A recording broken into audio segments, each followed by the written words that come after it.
17-18 günden beri söyledikleriniz yapımının tercihiyle boynunuz bükülmüş.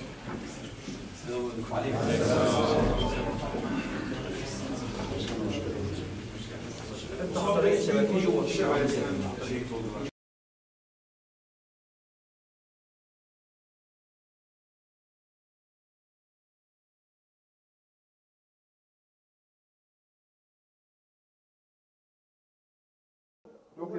بتعمد قصف الأطفال والنساء في بيوتهم. Ve bilerek çocukları, kadınları öldürüyorlar. Dünyanın neresinde yapılırsa yapılsın bu kabul edilemez ya. Hangi dinde, hangi millette olursa olsun. Filistin devletini tanımadan ve Doğu Kudüs onun başkenti ilan edilmeden nihayetinde bunun başka bir kalıcı çözüm yolu falan yok yani. Ya bu oyun çok tehlikeli bir oyun. Bunların gözü dönmüş. Yani devlet aklıyla olaylara yaklaşmak lazım. Çünkü yani kadın, çocuk, cami, hastane, pazar yeri, mülteci kampı, her yeri vuruyor mütemadi. Yani buzullarda mahsur kaldı diye 2 tane fok balığı dünyaya ayağa kaldıranların hepsi sessiz şu an. Yani hastanedeki olayla alakalı mesela sanki teknik bir arıza varmış da bir patlama olmuş. Hatta bunu Filistinliler kendisi patlatmış gibi bir açıklamayla dünya basını maalesef bunu böyle geçti yani genel anlamda. Ya maalesef Müslüman dünyası genel anlamda konuyla alakalı belki son günlerde bir bilinç oluşup tepkilerini ortaya koymaya başladılar belki ama genel anlamda liderler çok sessiz yani. Hiçbir Müslüman asla masum bir vatandaşa işkence yapmaz. Hangi dinden olursa olsun. Bizim kutsallarımıza bir saygısızlık yapmayan veya ülkenin birlik beraberliğine yönelik bir şey yapmayana ne yapılır? Hiçbir şey yapılmaz. Masumdur. Ve ondan sonra acımasızca saldırmaya başladılar 15 milyon. Ve buradaki herkes biliyor ki, biz de biliyoruz ki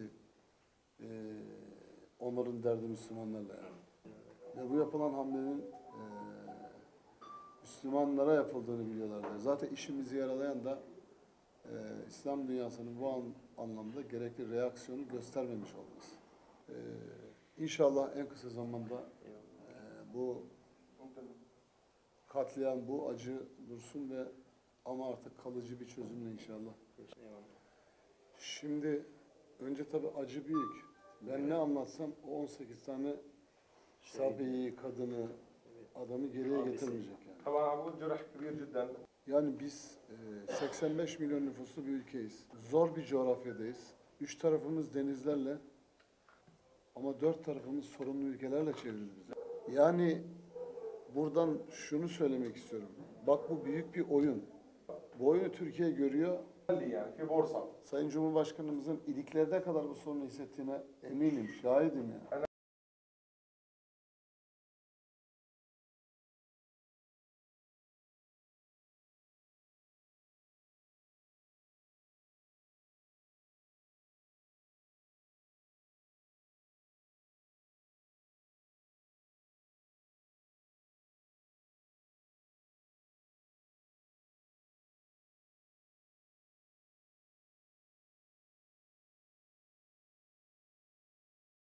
Şimdi neden savaşın ilk gününde Amerika ve Avrupa İsrail'e destekte ve yardımda bulundular ve Gazze'ye kimse ne yardım ne de destekte bulunmadı. Ve neden tüm dünyanın çocukları barış içinde yaşayıp, özgürlük içinde yaşayıp, Gazze'li çocuklar can ediyorlar. Ve neden Müslüman orduları varken bu dünyada Gazze'li hanımlar, yaşlılar, çocuklar suçsuz yere kan döküyor. Ve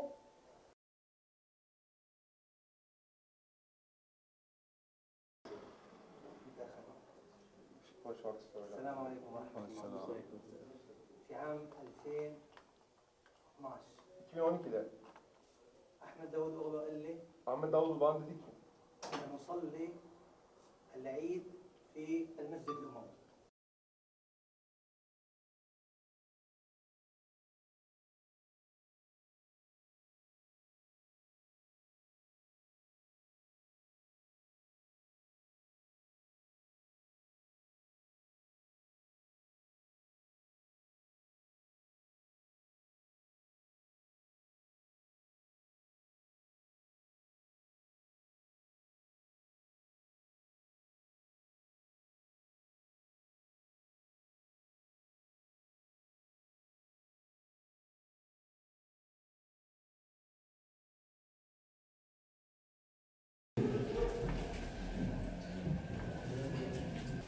ألف لام ميم ذلك الكتاب لا ريب فيه والذين يؤمنون بما أنزل إليك وما أنزل من قبلك وبالآخرة هم يوقنون إلا الذين آمنوا وعملوا الصالحات وتواصوا بالحق وتواصوا بالصبر صدق الله العظيم. الفاتحة.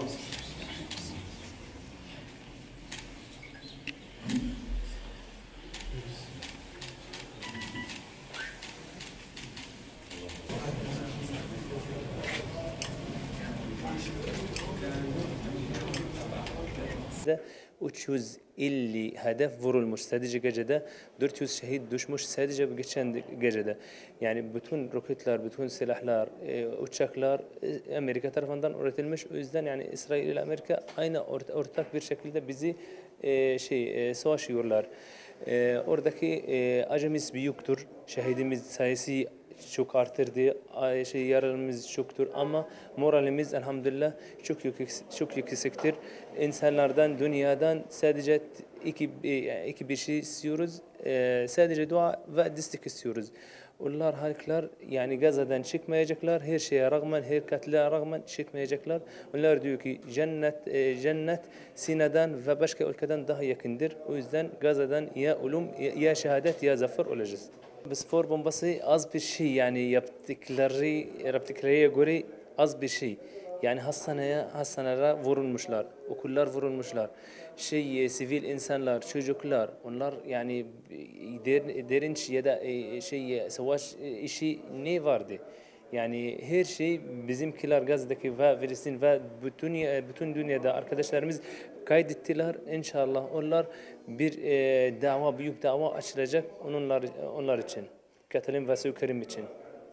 Öncelikle ülkelerdeki halkları, milletleri teşekkür ediyoruz. Çünkü gerçekten onlar yani elinizlerinden şey varsa verdiler. Ama hükümetle ilgili resmi bir şekilde gerçekten onlar Gazze'ye yalnız bırakmışlar. Gazze tek başına savaş ediyorlar. Biz onlardan ne insanlar istiyoruz, ne insanlar istemiyoruz, ne askerler istemiyoruz. Çünkü askerimiz vardır, insanlarımız vardır. Sadece silahlarımızı istiyoruz. Yani oradaki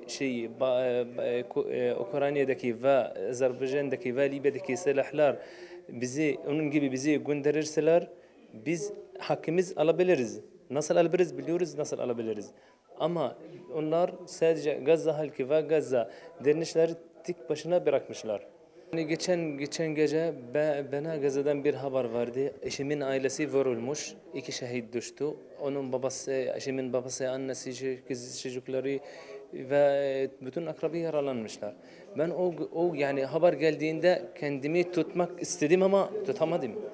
Annem ağırdı, çok ağırdı. Konuşabilirsiniz. Devam edin. Çok zor. Gerçekten. Yani oradaki çocuklar, okuldaki mülteci çocuklar bir küçük oyuncaklar kaldırıyorlar, şehit olarak yani oynanıyorlar. Biz şehit kaldırıyorlar, şehide bir miras falan ya da doğum gibi yaptırıyorlar. O çocuklar neden böyle öğreniyorlar? Çünkü sadece şehadet, ölüm görüyorlar.